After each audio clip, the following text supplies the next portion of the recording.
10ஆம் வகுப்பு மாணவர்களே வணக்கம். இது மெல்ல கற்கும் மாணவர்களுக்கான வரைபடங்கள் பயிற்சி 3.15ல் வினாயன் 6 இன்னைக்கு நம்ம பார்க்க போகிறோம். கணக்கு பாருங்க. பேருந்து நிலையம் அருகே உள்ள இருசக்கர வாகனம் நிறுத்தும் இடத்தில் பெறப்படும் கட்டண தொகை பின்வருமாறு. நேரம் மணியில், அதை நம்ம எக்ஸச்சில் குறிச்சிக்குவோம், அதை எக்ஸ்ன்னு எடுத்துக்குவோம். கட்டண தொகை ரூபாயில் ஒய். பாருங்க, 4 மணி நேரம் நம்மளுடைய வாகனத்தை, இருசக்கர வாகனத்தை, அதாவது பைக்கை நிறுத்தினோன்னா 60 ரூபா கொடுக்கணும். 8 மணி நேரம் நிறுத்தினோன்னா 120 ரூபா கொடுக்கணும். 12 மணி நேரம் நிறுத்தினோன்னா 180 ரூபா கொடுக்கணும். 24 மணி நேரம் நிறுத்தினோம்னா 360 ரூபா கொடுக்கணும். பெறப்படும் கட்டண தொகையானது வாகனம் நிறுத்தப்படும் நேரத்திற்கு நேர் மாறுபாட்டில் உள்ளதா அல்லது எதிர் மாறுபாட்டில் உள்ளதா என ஆராய்க. பாருங்க, கட்டண தொகை 4 மணி நேரத்துக்கு 60 ரூபா. அப்படின்னா 1 மணி நேரத்துக்கு எவ்வளோ நீங்களே சொல்லுங்களேன். 4 மணி நேரத்துக்கு 60 ரூபானா 1 மணி நேரத்துக்கு 60 4ஆல் வகுத்துருவீங்க இல்லையா? 60 4ஆல் வகுத்தீங்கன்னா ஒரு நாள் 4, 5 நாள் 20, 1 மணி நேரத்துக்கு 15 ரூபா. சரிங்களா? 8 மணி நேரத்துக்கு 120 ரூபா. இப்படி கூடிக்கிட்டே தான் இருக்குது. அதாவது மணி நேரம் அதிகரிக்க அதிகரிக்க தொகையும் அதிகரிச்சுக்கிட்டே இருக்கு. அதனால இது என்ன மாறல்? நேர்மாறல். அதனால நம்ம இந்த கேள்விக்கு, அதாவது நேர் மாறுபாட்டில் உள்ளதா அல்லது எதிர் மாறுபாட்டில் உள்ளதா அப்படிங்கிற கேள்விக்கு விடை எழுதிக்கலாம். என்னன்னு எழுதிக்கலாம்? நேர் மாறுபாடு. இப்போ வாங்க அடுத்த கேள்விக்கு போகலாம். கொடுக்கப்பட்ட தரவுகளை வரைபடத்தில் குறிக்கவும். முதல் வினா பாருங்க. நிறுத்தப்படும் நேரம் 6 மணி எனில் கட்டண தொகையை காண்க. எவ்வளவா இருக்கும் நீங்களே சொல்லுங்களேன். 1 மணி நேரத்துக்கு 15 ரூபான்னு நாம் கண்டுபிடிச்சிருக்கோம். அப்படின்னா 6 மணி நேரத்துக்கு 6ஆல் பெருக்கிக்குவோம். 5000 30க்கு 0 மீதி 3, 1 6 6, 6 3 9, 90 ரூபாய் நாம் கொடுத்துருப்போம். அடுத்து ரெண்டாவது வினாவை பாருங்க. ரூ 150 கட்டண தொகையாக செலுத்தி இருந்தால் நிறுத்தப்பட்ட நேரத்தின் அளவை காண்க. எப்படி கண்டுபிடிப்பீங்க? உங்களுக்கு தெரியும், 1 மணி நேரத்துக்கு 15 ரூபா. அதாவது 15 ரூபா கொடுத்தா 1 மணி நேரம் நிறுத்தலாம். அப்படின்னா 150 ரூபா கொடுத்தா எவ்வளோ நேரம் நிறுத்தியிருப்பீங்க? 10 மணி நேரம் நாம் நிறுத்தியிருப்போம். அதனால் 10 மணி. இப்போ நாம் வரைபடம் வரைவோம். நமக்கு இந்த கணக்கில் அட்டவணையை நேரடியாக கொடுத்துட்டாங்க. அதனால் நாம் என்ன எழுதிக்கணும்? புள்ளிகள் எழுதிக்கணும். புள்ளிகள் பாருங்கள். 4,60 இங்கே அட்டவணையில் இருக்குது.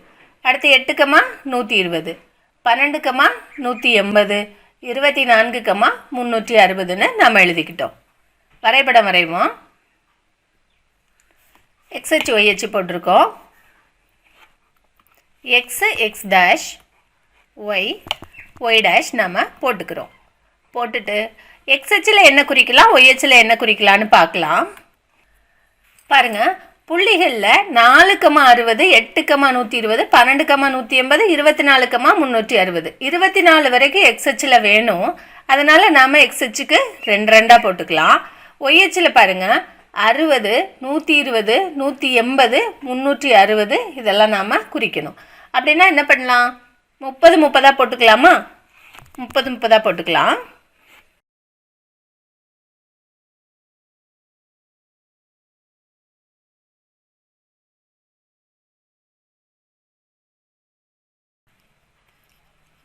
பாருங்கள், எக்ஸ்ஹெச்சில் 2 2ஆகவும் ஒய்ஹெச்சில் 30 60 90 30 30ஆகவும் நாம் போட்டுக்கிட்டோம். இப்போ புள்ளிகளை குறிப்போம். முதல் புள்ளி 4,60. 4லேருந்து நேராக மேலே 60 எங்கே இருக்குது பார்க்குறீங்க? இங்கே இருக்குது.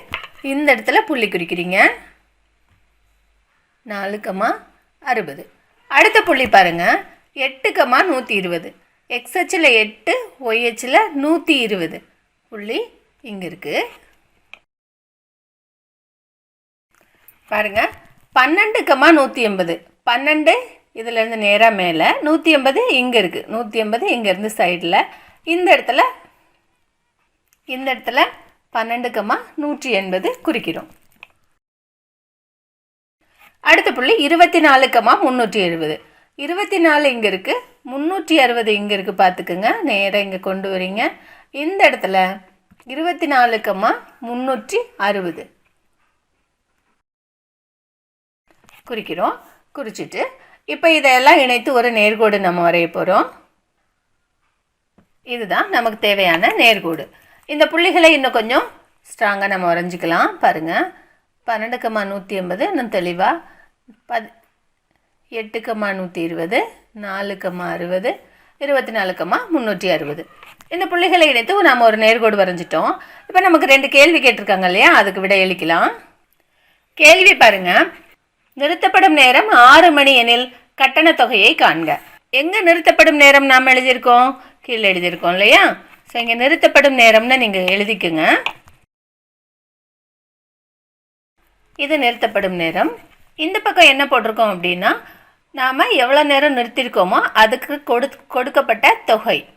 அதாவது இந்த பக்கம் தொகை ரூபாயில், அதனால் இந்த பக்கம் தொகை போட்டுக்கலாம். இப்போ 6 மணி நேரம் நம்ம நிறுத்தினோம் அப்படின்னா எவ்வளோ தொகைன்னு கேட்டிருக்காங்க. 6லேருந்து நேராக மேலே ஒரு நேர்கோடு வரைகிறீங்க. அது நம்ம வரைபடத்தை எங்கே தொடுதோ அங்கே நிறுத்திக்கிறீங்க. அங்கேருந்து இடது பக்கமாக ஒரு நேர்கோடு வரைகிறீங்க. அது ஒய்யச்சை எங்கே தொடுதோ அங்கே நிறுத்திக்கிறீங்க. எங்கே தொடுது? 90ல் தொடுது இல்லையா? அதனால் 6 மணி நேரம் நாம் நிறுத்தினோன்னா அந்த வாகன காப்பகத்துக்கு நாம் 90 ரூபாய் கொடுக்கணும். அடுத்த வினா பாருங்க, 150 ரூபாய் கட்டண தொகையாக செலுத்தி இருந்தால், அப்போ நாம் 150 ரூபாய் கொடுத்துருக்கோம். தொகையில் 150 எங்கே இருக்குதுன்னு பார்க்குறீங்க, இங்கே இருக்குது. அங்கேருந்து வலது பக்கமாக ஒரு கோடு வரைகிறீங்க.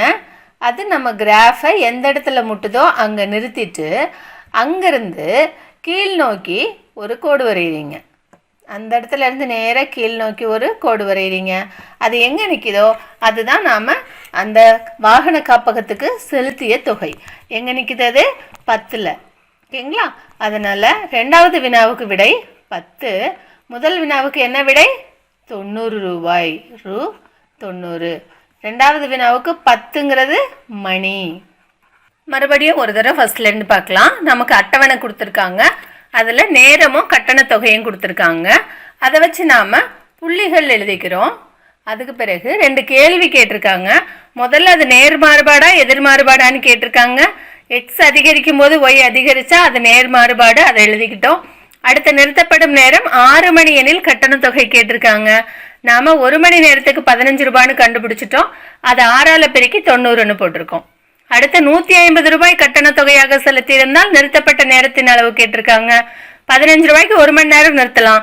அப்போ 150 ரூபாய்க்கு 10 மணி நேரம் நிறுத்தலாம். வரைபடம் வரைகிறோம். எக்ஸ்ஹெச் ஒய்ஹெச் போட்டுக்கிறோம். எக்ஸ்ஹெச்சில் 2லேருந்து 24 வரைக்கும் குறிச்சிக்கிறோம். ஏன்னா நமக்கு 24 வரைக்கும் தேவைப்படுது, அதனால் 2 2ஆக போட்டிருக்கோம். ஒய்ஹெச்சில் 30 60ன்னு போட்டிருக்கோம், 360 வரைக்கும். அடுத்து நம்ம புள்ளிகளை குறித்து நேர்கோடு வரைஞ்சிக்கிட்டோம். அதுக்கு பிறகு 2 கேள்வி கேட்டிருந்தாங்க இல்லையா, அதுக்காக 6 மணி நேரத்தில் 6லேருந்து நேராக மேலே போய் அங்கேருந்து சைடில் வந்தோம், அங்கே 90 இருக்குது. அடுத்து 150 ரூபாய் நாம் கொடுத்துருந்தோன்னா, அதனால் 150லேருந்து சைடில் வந்து வளைவரையிலேருந்து நேராக கீழே வரோம், அங்கே 10 இருக்குது. நமக்கு 10 விடையாக கிடச்சிருக்கு. அதை நம்ம போட்டுக்கிட்டோம். எல்லா கிராஃபுக்கும் நம்ம என்ன பண்ணணும்? அளவு திட்டம் எழுதணும் இல்லையா? எல்லா கிராஃபுக்குமே எக்ஸ்ஹெச் 1 சென்டிமீட்டர் சமம், ஒய்ஹெச் 1 சென்டிமீட்டர் சமம்ங்கிறது பொதுவாக தான் இருக்கும். வலது பக்கம் எழுதுறது மட்டும்தான். எக்ஸ்ஹெச்சில் 2 2ஆக கூட்டி எழுதியிருக்கனால 2 அலகுகள். ஒய்ஹெச்சில் 30 30ஆக கூட்டி எழுதியிருக்கோம், அதனால் என்ன எழுதுவோம்? 30 அலகுகள். நன்றி மாணவர்களே.